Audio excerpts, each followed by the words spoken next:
안녕하세요. 1강부터 시작을 해봅시다. 1강이 문장의 성분과 팔품사인데, 문장 성분과 품사는 보통 이제 암기의 영역이다 라고 하는 경우가 많아요. 그런데 우리는 영어 공부를 하면서 외워야 할 게 너무 많잖아. 그래서 얘를 최대한 상식과 이해로 커버할 수 있게 설명을 해드릴 거예요. 암기를 해버리면 편한 게 사실이야. 그런데 최대한 이해하고 넘어가자 정도로 정말 이제 외워야 될 것들은 이건 외우세요라고 말씀을 드릴게. 우선 영어에서 문장 성분과 품사라는 게 있는데, 품사를 먼저 이 얘기를 해봅시다. 품사라는 건 단어에 붙은 이름이야. 단어에 이름표를 붙여놓은 거야. 그런데 문장 성분은 그 단어의 역할이에요. 이게 무슨 말이냐면, 내 이름이 허준석이야. 그럼 나는 허준석이라고 이름이 붙여진 거잖아. 거기다가 별명도 생길 수 있죠. 뭐 예를 들면 캡틴이라던가 선장님이라던가 여러 가지 별명들이 붙을 수 있어. 여기까지 됐어? 그러면 나라는 사람은 여러 가지 이름을 가질 수도 있겠네? 오케이. 그러면 한 단어에, 어떤 A라는 단어에는 품사가 기본적으로 한 개가 붙지만 여러 품사가 될 수도 있다라는 말이에요. 그러면 문장 성분은 내 역할이라며, 단어의 역할이라며, 나는 이 공간에서는 강사의 역할을 하지만 집에서는 누군가의 아들 역할을 하겠죠. 뭐 연인에게선 누군가의 남자친구 역할을 하겠고, 누군가의 형, 누군가의 오빠, 누군가의 동생 역할을 할 수 있잖아. 결국 위치에 따라서 바뀔 수 있어요. 내가 어디 있느냐에 따라서 내 역할이 바뀌듯이 단어가 어느 위치에 있느냐에 따라서 바뀔 수 있다. 그걸 문장 성분이라고 불러요. 품사엔 뭐뭐가 있냐면 명사, 대명사, 이거 이름 붙이는 거야. 예를 들어 뭐 요렇게 생긴 애들, 의자라고 이름 붙인 거잖아. 그치? 의자라고 이름 붙었어. 그러면 의자라는 단어는 명사라고 부르는 거예요. 이름 명자를 쓰는 거니까 기억하기 쉽겠죠. 오케이? 대명사는 대신 쓴 거야. 내 이름이 허준석이야. 그러면 허준석은 키가 몇이다. 허준석은 몸무게가 몇이다. 이런 문장들이 쭉 나열되어 있다고 할 때, 허준석은 키가 몇이다. 그 다음 문장에서 그는 몸무게가 몇이다. 이렇게 이어질 수 있잖아. 그래서 그, 그녀, 그것, 그것들, 이런 애들을 대명사라고 불러요. 명사를 대신 써서 쓰는 말. 오케이? 얘도 명사인 거지. 알겠죠? 그래서 명사는 뭐 friend, school, health 이런 것들 전부 명사야. 친구, 학교, 건강 이런 것들은 어떤 사물이나 건물이나 개념에 이름을 붙인 거니까 명사라고 하고요. I, 나, you, 너, he, 그, she, 그녀 이런 애들은 앞에 나온 명사 혹은 지칭하는 말이기 때문에 대명사라고 불러요. 되겠지? 여기까지 할만하죠? 동사는 움직임을 나타내는 단어들이야. 뭐 예를 들어 달리다. 그러면 그 동작을 나타내는 단어잖아. 이게 움직일 동자를 써서 동사라고 불러요. 그래서 study, 공부하다, like, 좋아하다, teach, 가르치다 이런 동작을 나타내는 말들을 동사라고 하는데, 기억해야 될 거, 동작이나 상태를 나타내는 것도 동사야. 뭐뭐이다, 이것도 동사라고. 나는 피곤하다. 한국어에서 피곤하다는 형용사죠. 근데 영어에서 나는 피곤하다, 얘를 영어로 쓰려면 나는 피곤한 상태이다야. 영어로 쓸 때. 그러면 피곤한 상태, 얘는 이제 나중에 배울 거고, 이다, 얘가 동사라고.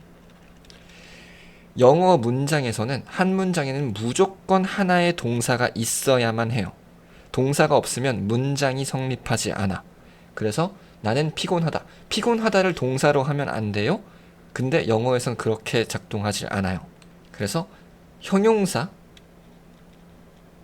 플러스 동사로 서술을 하는 경우가 있어. 방금 내가 뭐라고 했어? 형용사 했어. 형용사 뭐야? 명사를 꾸며주거나 설명하는 말이야. 지금은 뭐 예를 들어 happy, 행복한 이란 뜻이죠. 뭐 happy girl 라고 하면 행복한 소녀가 될 건데, 행복한 소녀에서 행복한 이라는 말은 명사, 소녀라는 명사를 꾸며준 거지.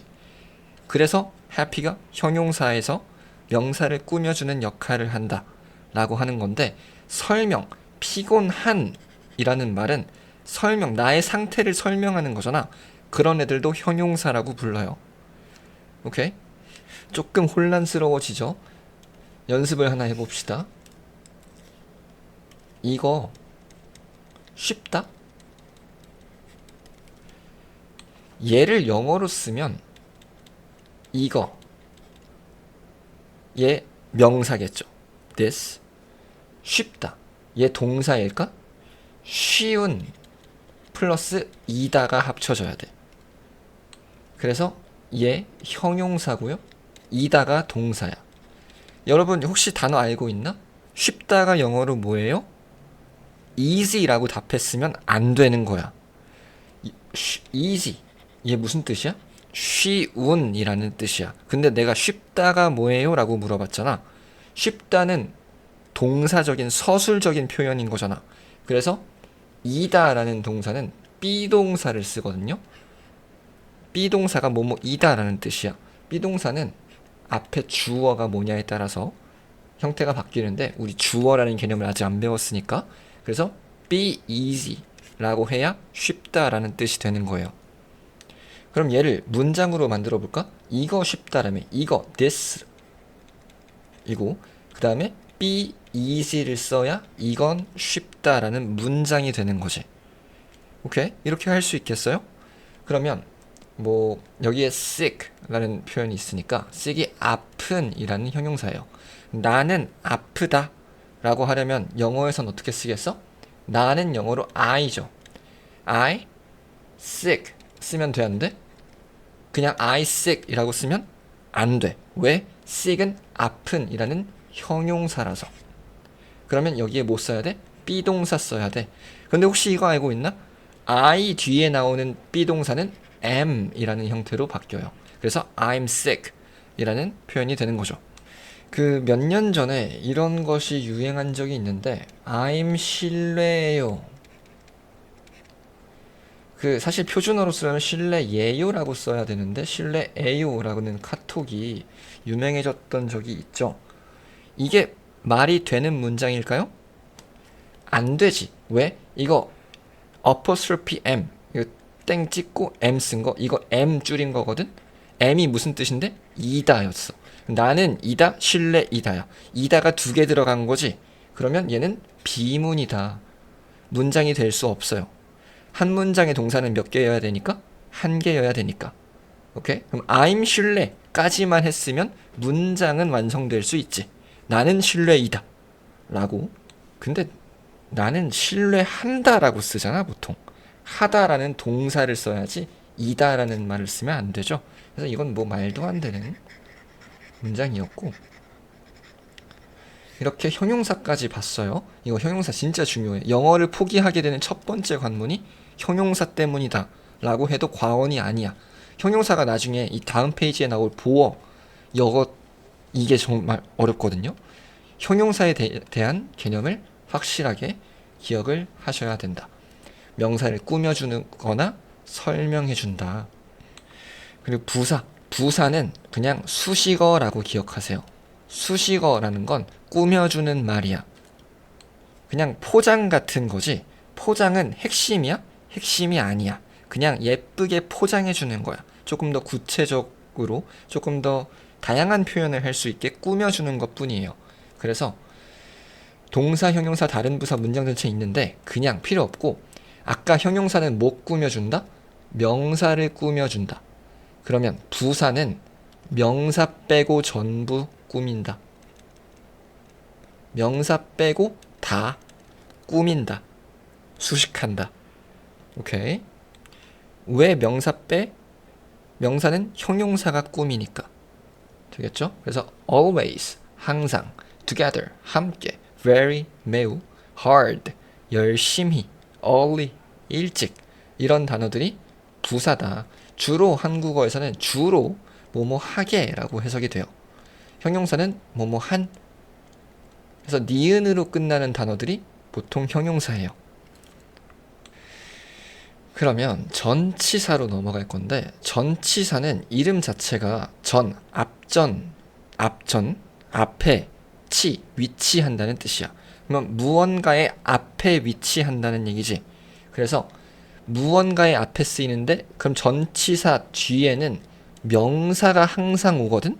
그래서 이 전치사는 명사 앞에 위치하는 애들이라는 의미가 돼요. 그래서 장소나 방향, 그래서 in 어디에, at 이것도 어디 장소, on 어디에 붙은 상태, 접촉한 상태를 on이라고 해요.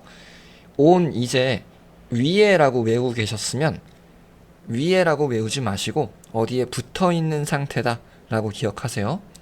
for 무엇을 위하여, with 뭐와 함께, about 뭐에 대하여, 이런 애들을 전치사라고 부른다. 접속사랑 감탄사는 지금 안 할 거예요.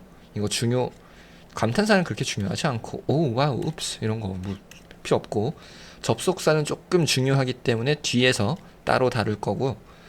여기까지 외울 게 조금 있어 보이죠? 그런데 보통은 다른 선생님들은 어떤 단어는 어떤 품사인지 외우세요 라고 하는 경우가 많을 거예요. 그런데 외울 필요 없어요. 의미만 기억하면 돼. 단어의 의미를 기억해야 돼. 이건 외워야 돼. 뭐 예를 들어 아까 나왔던 chair, 이게 무슨 의미인지는 외워야 된다고. 그런데 얘가 명사인지 형용사인지 동사인지는 일부러 외울 필요는 없어요. chair 하면은 이런 이미지가 떠오르니? 그러면 외울 필요 없어. 이거 의자라는 이미지가 떠오르면 의자는 명사로 쓰일 수밖에 없을 거 아니야. 그치? water 무슨 뜻이요? 물. 이거 명사겠지. 물이라는 물체에 이름을 붙인 거니까. 근데 이거 동사로 쓰려면 쓸 수 있어요. 동사로 쓰면은 물을 주는 행위, 동작을 나타내는 말로 쓰겠지. 결국 품사는 한 단어가 여러 품사가 될 수 있다.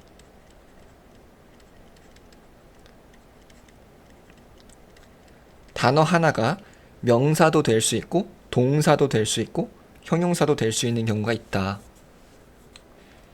그러면 해석을 어떻게 해요? 중요한 건 위치예요. 우리가 해석은 문장 성분에 따라서 그 단어의 위치에 따라서 해석을 해야 되거든. 결국 중요한 건 위치야. 이 단어가 어느 위치에 있는지 찾아내는 것, 그것이 해석의 본질이에요. 아시겠죠? 그러면 문장 성분으로 넘어가 봅시다. 문장 성분은 단어의 역할인데 결국 위치가, 자리가 역할을 결정한다고 했어요. 이 말이 위치에 따라서 단어의 역할이 위치에 따라 바뀔 수 있다. 이거 위치가 단어의 역할을 결정한다. 똑같은 말이죠? 오케이? 이거 써야 될까? 쓸 필요가 있겠다 싶으면 멈추고 쓰세요. 자, 문장 성분에는 네 가지가 있는데 주어, 동사, 목적어, 보어 이런 애들이 있는데 주어는 누가, 무엇이, 결국 한국어에서 은, 는, 이, 가로 해석되는 애들을 주어라고 부르는 거야. 누가, 누구는 해서 토픽인 거죠. 그 문장의 주제인 거야. 주인. 오케이? 아까 I am sick 이라는 문장을 만들었었죠. 나는 아프다 라는 뜻이었어. 여기서 주어는 누구겠어? 뭐겠어? I라는 명사가, 정확하게 말하면 대명사가 주어 역할을 하고 있는 거야. 오케이? am, 얘 아까 비동사라고 부른다고 했죠. 얘는 동사였네. am이라는 단어는 얘는 서술어 역할을 하는 거야. 서술어는 그냥 동사라고 부르는 경우도 있어요. 오케이? 여기서 그래서 막 문장에서 주어 동사 하는 게 이 말 하는 거야. 주어 동사. 이 명사가 주어 역할을 하고 있고 이 동사가 동사 역할을 하고 있다. 오케이? 그런데 주어 자리는 주로 대부분은 문장의 맨 처음이에요. 문장의 맨 처음부터 어디까지가 주어 자리겠어? 동사 앞까지, 동사 전까지, 맨 앞부터 동사까지. 예를 들어 주어가 길 수도 있잖아. 주어가 긴 단어 혹은 단어의 덩어리들. 뭐 예를 들어서 English라고 하면 영어라는 명사인데 English grammar, 영어 문법이라는 한 명사가 되죠. 영문법. 근데 얘는 단어 두 개가 모인 거잖아. 단어 두 개가 모여서 하나의 덩어리를 이루고 있는 거죠. 이렇게 한 덩어리가 주어 역할을 할 수도 있으니까 주어의 위치는 동사 앞까지다. 맨 처음부터 동사 앞까지. 그러면 동사는 단어를 외워야 돼. 이 단어가 동사구나 라는 걸 알아야 돼. 어떻게 알아? 동사의 의미를, 단어의 의미를, 뜻을 외워야 돼요. 그래서 단어를 외워라 라고 하는 게 주로 동사 뜻을 먼저 외우는 게 유리해요. 동사가 뭔지 알아야, 이 단어가 어떤 단어가 동사인지 아닌지를 알아야 여기까지 주어겠구나 라는 걸 알 수 있으니까 동사를 아는 게 조금 중요하다. 그래서 동사는 아까 했죠. 했고, 목적어는 동사의 대상이 되는 아이들이야. 동사의 대상이 무슨 말이냐면 동사가 뭐였어? 어떤 행동이나 상태를 나타내는 말이라고 했어. 그 행동의 대상이 되는 게 목적어인데, 예를 들어 love라는 동사가 있어요. 무슨 뜻이야? 사랑하다. 사랑한다라는 어떤 개념의 대상. 그러면 내가 누구를 사랑하는지, 무엇인가를 사랑하는지, 이 love의 대상이 되는 애들이 있을 거 아니야. love를 하는 것, love를 주체적으로 하는 거, 걔는 주어라고 부르겠죠. 그래서 I love가 돼. 나는 사랑한다. 내가 뭘 사랑한다. 그러면 이 love 뒤에 나오는 얘네들을 목적어라고 불러요. 그래서 love의 대상이 되는 애들, 동사의 대상이 되는 애들을 목적어라고 부른다. 그래서 I love you 라는 문장이 만들어지는 거죠. 그런데 동사가 어떤 의미냐에 따라서, 동사의 종류에 따라서 뒤에 대상이 오는 경우도 있고 상태가 오는 경우도 있어. 봐봐, 다시. 동사 다음에 이 뒤에 동사의 대상이 오는 경우도 있고 동사의, 동작의 상태를 나타내는 경우도 있어. 이게 무슨 말이냐면 아까 M, 얘도 B 동사라고 했잖아. 뭐뭐이다. 뭐뭐이다 다음에는 뭐가 나오겠어? 어떠한 상태를 나타내주는 말이 와야 돼. 그래야 뭐뭐한 상태이다 라는 말이 되겠죠. 아까 여기서 했던 This is easy 라고 할 때 그 easy, 걔가 상태를 나타내주는 말이죠. 이 상태를 나타내주는 말, 걔네들을 보어라고 불러요. 결국 주어나 목적어를 설명하는 말이야. 이게 무슨 말이냐? I am sick. 나는 이다야. 얘는 상태를 나타내주는 말이지. 이다의 상태. 근데 누구의 상태인 거야? 나의 상태인 거야. 그러면 sick 한 것이 나네. 둘이 똑같네. 나는 아픈 거네. 오케이? 이렇게 앞에 나온 명사와 같은 상태를 말하는 단어들, 걔네들을 보어라고 불러요. 주어나 목적어라고 외우지 마시고 앞에 나온 명사, 걔네들을 보충 설명해 주는 거, 걔네랑 같은 상태임을 나타내 주는 말, 그런 애들을 보어라고 부른다. 오케이? 여기까지 됐고, 이제 조금 중요한 거, 뭐 지금까지도 다 중요했지만, 주어 자리에는 명사만 들어갈 수 있어요. 무슨 말이야? 동사 앞까지가 주어라고 했잖아. 이 여기에는 명사만 들어갈 수 있어. 그러면 내가 뭐 비동사를 외웠어. is라는 동사를 외웠어. 근데 이 앞에 있는 단어를 뭔지 모르겠어. 그러면 뭔지 몰라도 얘의 품사는 명사인 거야. 오케이? 그러면 물음표는 이다. 이 뒤에는 뭐겠어? 물음표의 상태가 나오겠죠. 물음표는 어떠한 상태이구나 라고 이해하시면 돼요. 이거는 기억을 합시다. 동사 앞에, 즉 주어 자리에는 명사만 들어갈 수 있다. 됐고, 동사 자리에는 동사밖에 쓰일 수 없어요. 아까 water이라는 단어, 물이라는 단어가 동사 자리에 나왔어. 그러면 그 water는 그냥 동사로 쓰인 거야. water는 동사였던 거지, 그 문장에서. 예문을 써주면 I water the garden 이 돼요. I water the garden. The garden 이라고 하면 정원이라는 뜻이죠. 나, 물, 정원. 셋 다 명사로 하면 문장이 성립하지 않지. 동사가 반드시 있어야 한다고 했잖아, 문장 속에선. 근데 the garden이 동사로 쓰이면 the garden의 상태나 the garden의 대상을 나타내는 말이 뒤에 없잖아. 여기서 문장이 끝났으니까. 그럼 얘는 동사가 될 수 없지. I는 나니까 나는 동사가 될 수 없지. 그럼 water가 동사겠구나 라고 하고, 그럼 이 앞에는 주어겠네. 해석은 나는 이겠지. 나는 water 한다.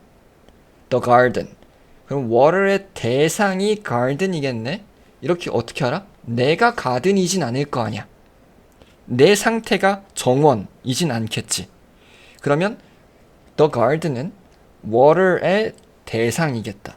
그러면 내가 water이라는 동작을 하고 있고 그 동작의 대상이 정원인 거죠. water의 뜻이 뭘까 그러면? 물을 주다가 돼요. 나는 물을 준다 정원에. 오케이? 지금 본 것처럼 이 동사의 대상이 되는 애들, 이런 애들 목적어라고 부른다고 했죠. 목적어는 주어와 마찬가지로 명사밖에 들어갈 수 없어요. 대명사도 명사야. 목적어 자리에도 명사밖에 들어갈 수 없다. 되겠어? 보어 자리에는 명사가 들어갈 수도 있고 형용사가 들어갈 수도 있어요. 왜냐면 앞에 나온 명사를 보충 설명한다고 했잖아. 그래서 I am 이라고 나왔어. 나는 이다. 나의 상태를 설명하는 게 여러 단어가 나올 수 있지. 대신에 동작이 나올 수도 있는데 걔는 조금 어려운 부분이니까 뒷부분에 나올 거예요.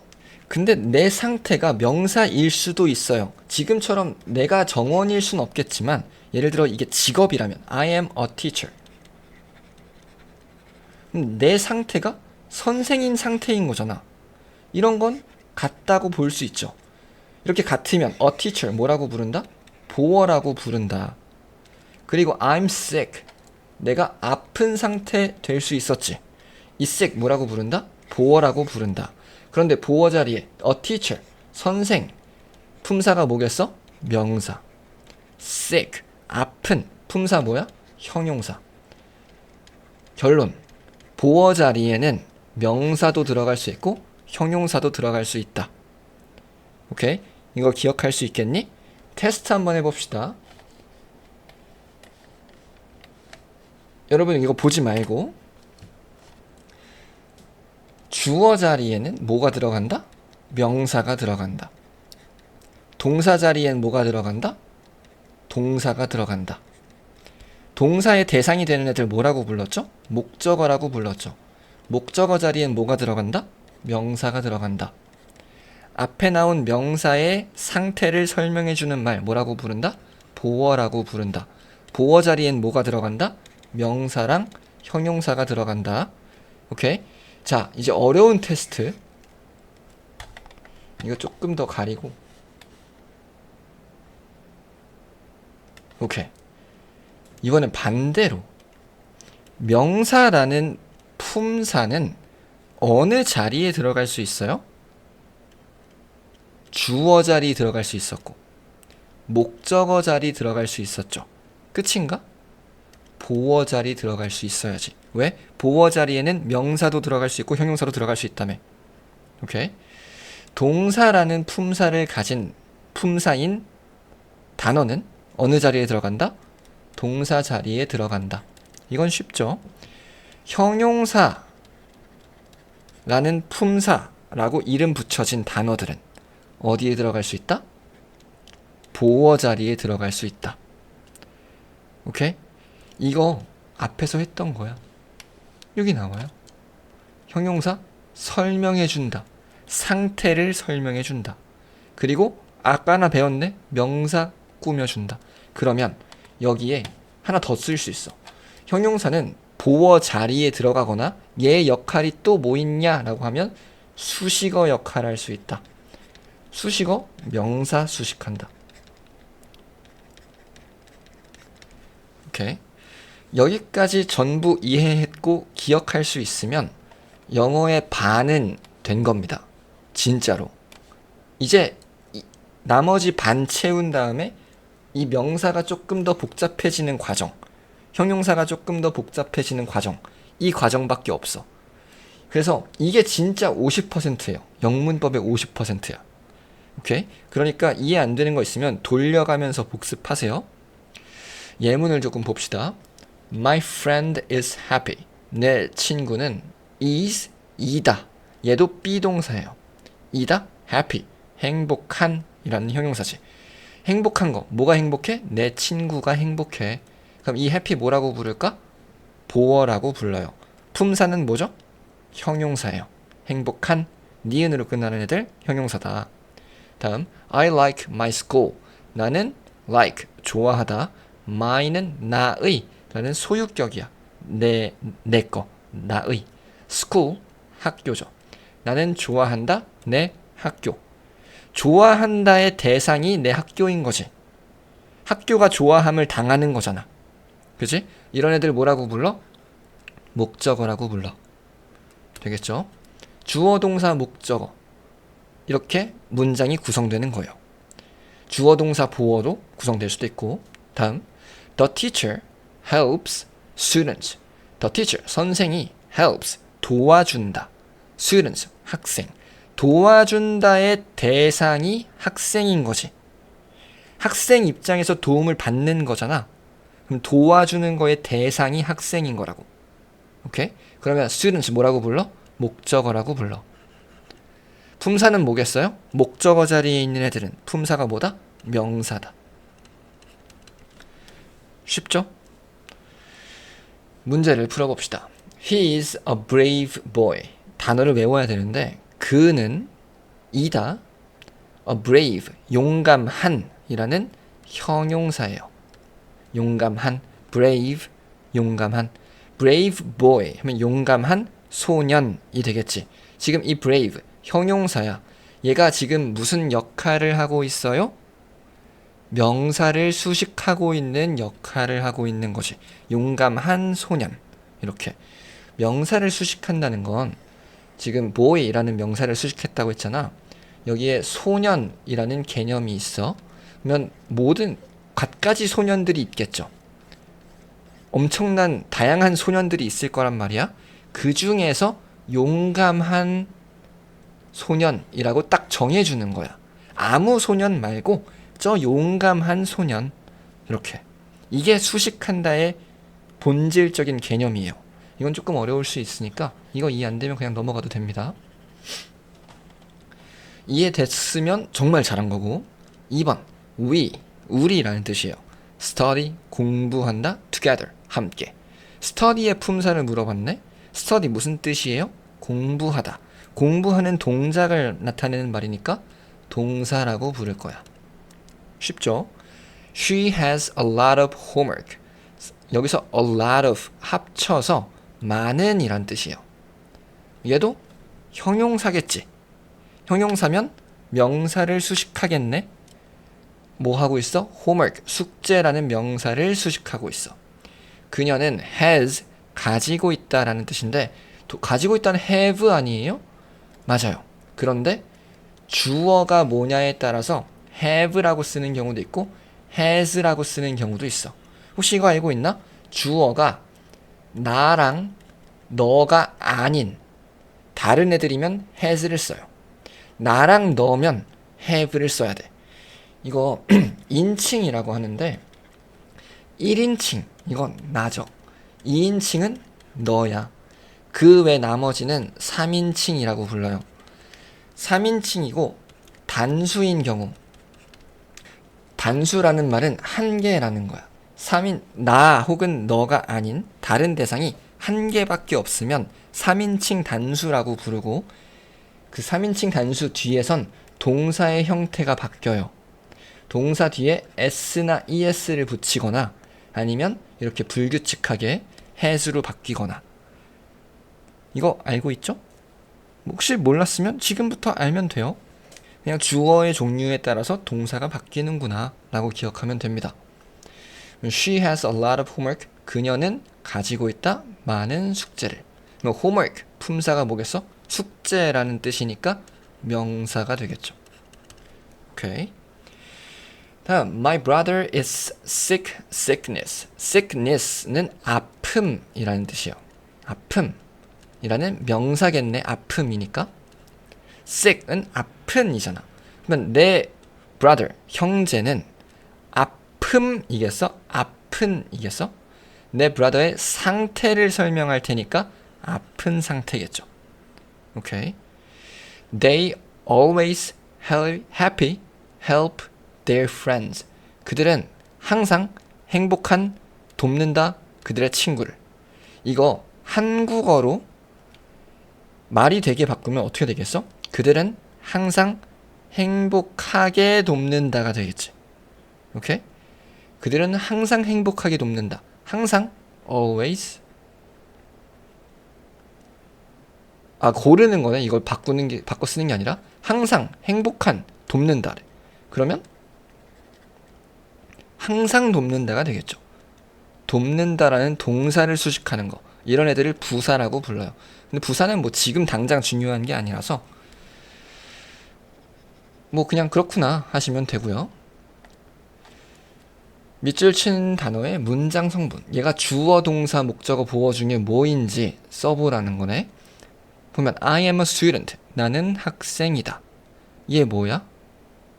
나의 상태를 설명하는 말이지. 내가 학생인 거네? 그러면 이런 애들 보어라고 부르죠. I like my school. 나는 내 학교를 좋아해. like의 대상이네. 이런 거 목적어라고 부르겠죠.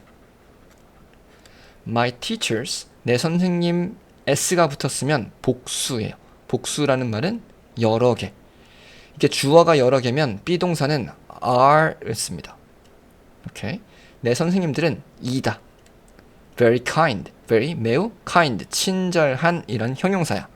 뭐가 친절한 거야? 내 선생님들이 친절한 거야. 설명하고 있으니까 보어. They teach English and math. 그들은 가르친다 라는 동작이네. 그러면 동사. English 영어와 그리고 and 그리고 math 수학이란 뜻이에요. I study hard. 나는 공부한다. hard 열심히. 단어들 열심히 외우시고요. 이렇게 챕터 1이 마무리됐습니다. 우리 헛선 vocabulary 1에 있는 단어, 처음에 있는 단어 대부분 안다고 해도 그래도 혹시라도 모르는 게 있을 수 있으니까 단어 한 번쯤 읽어보시고 나 이거 너무 쉬운데? 하시는 분들은 독해랑 병행하셔도 괜찮습니다. 뭐 하면 안 되는 건 아니야. 이게 정말로 중요한 거라서 혹시라도 몰랐던 부분 있으면 챕터 1은 반드시 복습해주세요. 나중에는 그 챕터 2 같은 거는 복습 안 해도 되거든. 다음 시간 거는 그냥 한번 듣고 그냥 그런가 보다 하면 되는데 챕터 1은 꼭 복습을 해야 돼요. 다 이미 알고 있던 건데요 하면 그러면 복습할 필요까지는 없고. 오케이. 우리 편하게 들으면 되는 거니까 대신 챕터 1에서만 조금 기억해 두자. 됐고요. 오늘 공부하느라 고생 많으셨고 우리는 챕터 2에서 다음 영상에서 봅시다. 수고했습니다.